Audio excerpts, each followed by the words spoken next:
Et dans le livre des prophètes, donc, Kalatamatopeda Mundi, chapitre 8, au verset 5 à 12, il est dit ici, pendant son agonie, l'agonie ici, c'est quoi? C'était dans les bibliothèques classiques, ils ont pris de cette histoire et ils ont transformé ça en parabole.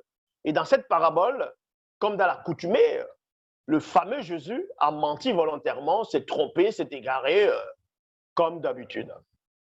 C'est la parabole de Luc 16, dans Luc, oui, dans la parabole de Luc 16, où le mauvais, on parle du mauvais riche et du pauvre Lazare. Et dans cette parabole, dans Luc, le fameux Jésus donne une parabole, on va dire une comparaison, une image, et des soi-disant des pseudo enseignants vont venir dans les fausses églises, vont vous raconter, vont vous expliquer que c'était une vraie histoire. Voici la preuve tangible que l'enfer existe, parce que le mauvais riche est allé dans le séjour des morts et là-bas il souffrait dans les flammes. Mais vous ne savez rien, vous n'êtes que des parasites, des pauvres arrivistes. Bon, premièrement, votre Jésus s'est gouré. Pourquoi? Dans la fameuse parabole de Jésus, le Lazare, il meurt dans le mauvais, le pauvre Lazare, il meurt, il va dans le séjour, il va dans le sein d'Abraham. Le sein d'Abraham. Et là-bas, il dit, oh Père Abraham, bon, il va dans le sein d'Abraham. Il ne va même pas chez Adam. Hein. Il ne va même pas ce Père Adam, quoi. Adam qui était le premier, selon la Bible, quoi. Il ne va pas chez Père Adam. Il ne va pas chez Papa Noé. Non, il va chez Papa Abraham. Mais bon, voilà. Bon, il va chez Papa Abraham. Et dans le séjour des morts, il y a le mauvais riche va dans le séjour des morts. Tandis qu'il était en proie au tourment, il leva les yeux et il vit Abraham au sein d'Abraham. Il vit Lazare au sein d'Abraham. Et il se met à suppléer Abraham. Mais comment il a connu Abraham? Il savait que c'était Abraham comment? Est-ce qu'il avait déjà vu Abraham avant? Mais bon, là-bas, dans le séjour des morts, là, voilà. De même que Pierre, Jean et Jacques, quand ils ont vu Moïse et Élie qui est apparu à Christ, ils ont reconnu, Pierre a reconnu, mais il n'avait jamais vu physiquement, il n'avait jamais vu. Il ne vivait pas dans la même époque. D'autres, on pourra dire que parce que si tu as l'Esprit de Dieu, ce n'est pas l'Esprit de Dieu, tu reconnais les choses de l'Esprit de Dieu. Donc il dit, Père Abraham, envoie, je souffre cruellement dans cette flamme, envoie Lazare qui trempe le bout de son doigt dans l'eau. Donc, il y a l'eau là-bas, il y a le feu, mais bon, Lazare va venir, va tremper le bout de son doigt. Donc, depuis quand, avec le bout du doigt, tu vas rafraîchir la langue de quelqu'un qui est en proie au tourment? Il aurait pu dire, mais apporte-moi un gobelet avec de l'eau, une bouteille d'eau, quoi. Une bouteille d'eau glacée. Mais bon, voilà, ils vont rédiger les choses avec les cerveaux primitifs, quoi. Et Abraham lui dit, non, mon fils, souviens-toi, quand tu étais sur la terre, tu as reçu tes biens, Lazare a reçu ses maux, maintenant, il est ici consolé et toi, tu souffres. Et le riche dit, bon, Père Abraham, j'ai 5 frères qui sont là-bas, envoie donc Lazare pour qu'ils ne viennent pas me trouver dans ce lieu de tourment. Donc Abraham, voilà. Là, en ce moment, Abraham, il a changé. Hein. Abraham, maintenant, lui, tant qu'à souffrir, ce n'est plus son problème. Abraham ne négocie pas. Abraham ne négocie pas. Mais au moment quand Abraham était vivant, lui va négocier avec Yahvé pour que Yahvé ne punisse pas, ne détruise pas ceux qui ont apporté les crimes contre nature à Sodome et Gomorrhe. Il va négocier pour qu'on épargne la vie de ces abominations, de ces choses horribles qui commettaient à Sodome et Gomorrhe. Là, par contre, votre soi-disant Abraham, là, il est très fort pour intercéder pour ces gens de torchons. Alors que le riche, il a fait quoi? Est-ce qu'on a dit que le mauvais riche, il a tué les gens? Ce n'est pas écrit dans la Bible, dans cette parabole, qu'il a tué quelqu'un, qu'il a vendu Lazare, qu'il a livré, que c'est lui qui a fait en sorte que Lazare devient pauvre.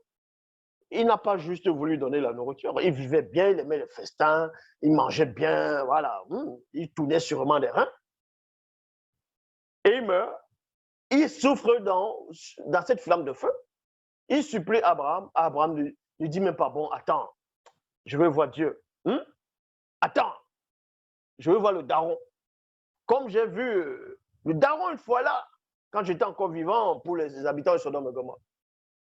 Donc ça veut dire quoi? Que le crime de Sodome et Gomorrhe est moins sévère que l'avarice, on va dire comme ça, du mauvais riche. Donc vous voyez que le vote de Jésus là, il ne sait rien du tout. Et déjà, Salomon contredit Jésus. Puisque Salomon dit quoi dans le livre dans l'Ecclésiaste? Les vivants, en effet, savent qu'ils mourront, mais les morts ne savent plus rien. Il n'y a plus pour eux ni savoir ni intelligence, car leur amour a disparu. Ils n'ont plus d'envie.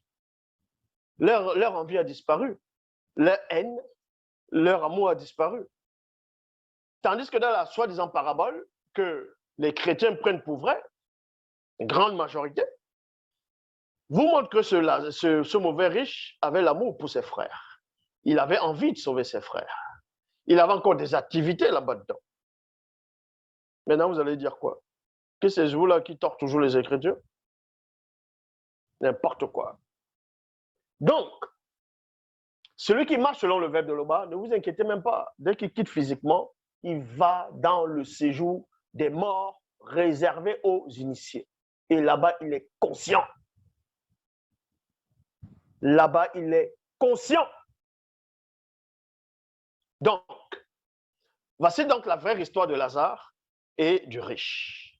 Concernant, comme on parle toujours de comment ça se passe quand on est en train de mourir. Donc, livre des prophètes, chapitre 8, verset 5 à 12, il est dit ici, pendant son agonie, l'agonie de qui? L'agonie du pauvre riche, donc il s'appelait Soumoné, demanda pardon à Loba de ses fautes. Donc, pendant son agonie, il a demandé pardon à Loba pour ses fautes. Il a reconnu sincèrement, il était pardonné. Or, il advint que quelques semaines plus tard, le pauvre mourut physiquement pendant que son âme se séparait de son corps physique et son esprit, lui, se séparait de l'âme. Il vit soudain un puissant Namuloloma, donc ange.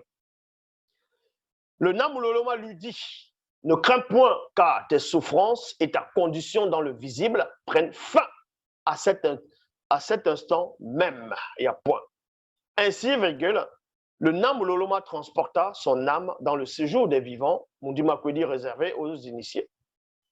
Au même moment, un puissant Dibao apparut, porta son esprit et l'amena dans le lieu initial de l'esprit d'homme dans l'une des demeures du non-visible.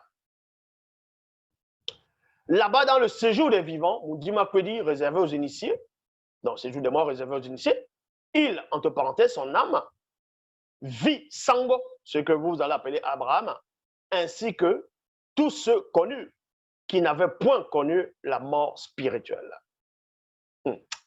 Mais il ne vit point Moto et Muto, ni Doubissé, donc Enoch, non point Doubissé, fils de Pongissé, Caïn, ni Esombe-Wei, donc ce qu'on va appeler Samson, ni Boussi, donc Moïse, Moussa, ni Bé, ce qu'on va appeler Élie de Kwessé, donc Élie de Tishbite plutôt.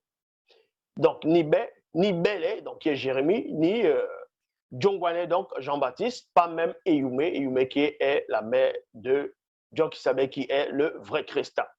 Car tous ceux-là sont dans l'une des demeures des entités du grand ordre des choses. Donc, ceci pour vous dire,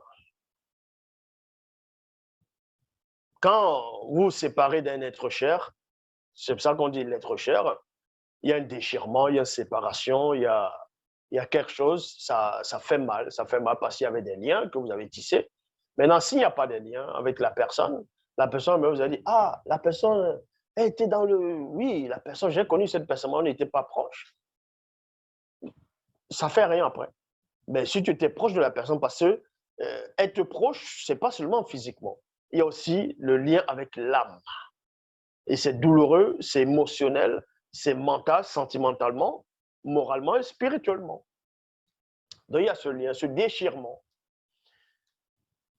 Donc, tous ceux et celles qui acceptent le verbe de l'Oba, qui marchent selon les préceptes, les ordonnances, sans broncher, qui acceptent, n'ayez pas peur de mourir. N'ayez pas peur de mourir.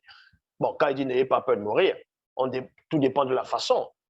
Hein? Vous pouvez avoir peur de mourir on va vous mettre du poison ou bien vous allez tomber, la voiture va vous cogner, on va vous jeter dans l'étage, on peut vous égorger. Ça, par contre, vous priez pour que ça n'arrive pas. Mais la mort en elle-même, c'est-à-dire mourir physiquement, n'ayez pas peur de mourir. En gros, n'ayez pas peur de la mort. Tant que vous êtes dans le verbe de l'Oba, n'ayez pas peur de la mort. La mort, c'est une renaissance. C'est un passage. Il faut passer par là. Après la chute, il faut passer par là. Ça veut dire que dès que tu meurs, en gros, on appelle ça mort. Puis il dit c'est la mort de la chair. Donc la séparation, le lien, c'est un Amololoma qui viendra te chercher pour te ramener dans le séjour des initiés. Et dans le séjour des initiés, là-bas, tu verras les initiés. Les initiés que tu n'as pas connus dans ton époque physique, parce que vous ne vivez pas la même époque. Mais dans le séjour des morts réservés aux initiés, tu connaîtras chaque initié. Les initiés dont je t'ai parlé, les initiés dont je ne t'ai même pas parlé, les non-initiés graciés, tout ça. Tous ceux depuis l'époque du début jusqu'à présent, vous allez les voir. Et là-bas, vous ne vous ennuyez pas. Voilà, ici maintenant, on n'est pas là pour expliquer qu'est-ce qu'ils font là-bas. C'est un autre enseignement.